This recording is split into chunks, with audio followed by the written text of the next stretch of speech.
हे महान और दयालु बुद्ध, आज हम देवताओं और भूतों के लिए प्रार्थना करना चाहेंगे। हालांकि उन्हें सामान्य मनुष्यों द्वारा छुआ या देखा नहीं जा सकता है, फिर भी वे उसी धर्म क्षेत्र में रहते हैं। अन्य समयों में वे हमारे माता पिता और रिश्तेदारों की तरह मनुष्य के रूप में पैदा हुए थे। उनमें से कुछ अभिजात, सैन्य नेता, राजनेता थे, अन्य श्रमिक वर्ग से थे, अन्य टाइकून और व्यापारी थे, अन्य कुछ संपत्ति वाले बुद्धिजीवी थे, कुछ ईमानदार, विश्वास से भरी स्त्रियां थी जो सम्मानित बच्चों को जन्म देती थी, कुछ नायक और अनुकरणीय नागरिक थे, कुछ प्रतिभाशाली विद्वान या सुंदर महिलाएं थीं, कुछ भविष्यवाणी की शक्तियों के साथ भविष्यवक्ता थे।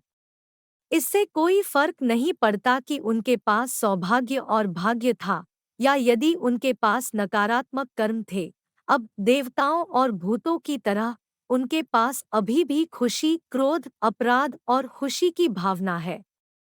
वे अभी भी प्यार, नफरत, जुनून और शत्रुता महसूस करते हैं।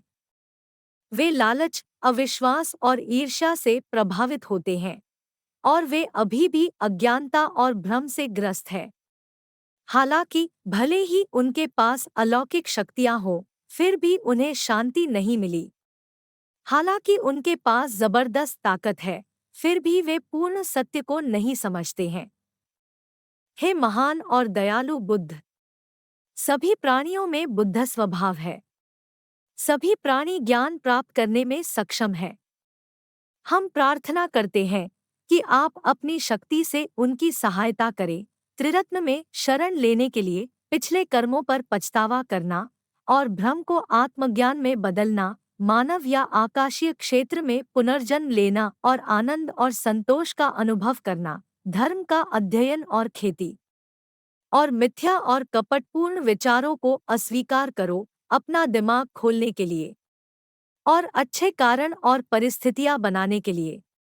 कैसे धर्म का अध्ययन करने वाले और बौद्ध धर्म की रक्षा करने वाले शक्द्र देवानामिंद्र ने अपने कर्म को शुद्ध किया और एक स्वर्गीय क्षेत्र में पुनर्जन्म हुआ था, हरिति की तरह, जिसे चोरी करने और बच्चों का मांस खाने का दोषी ठहराया गया था, लेकिन शाक्यमुनि द्वारा परिवर्तित, पुण्य अर्जित किया और बौद्ध धर्म के रक्षकों में से एक बन गया।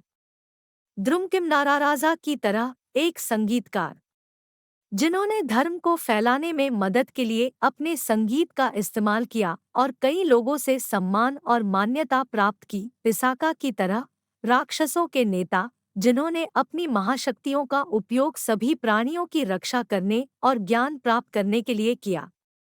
उन्होंने देवताओं और भूतों के लिए मिसाल कायम की। उन्होंने आने वाली पीढ़ियों के सभी प्राणियों के लिए निशान छोड़े। हे महान और दयालु बुद्ध, कृपया सभी देवताओं और भूतों की रक्षा करें। आपके मार्गदर्शन में उन्हें बोधिचित्त प्राप्त हो।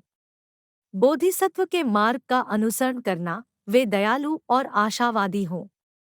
खुद की और दूसरों की मदद करने के लिए वे उनकी शर्त मान लें। अपने जैसे प्राणियों की मदद करने के लिए वे अपने व्रतों और कर्मों को दृढ़ करें।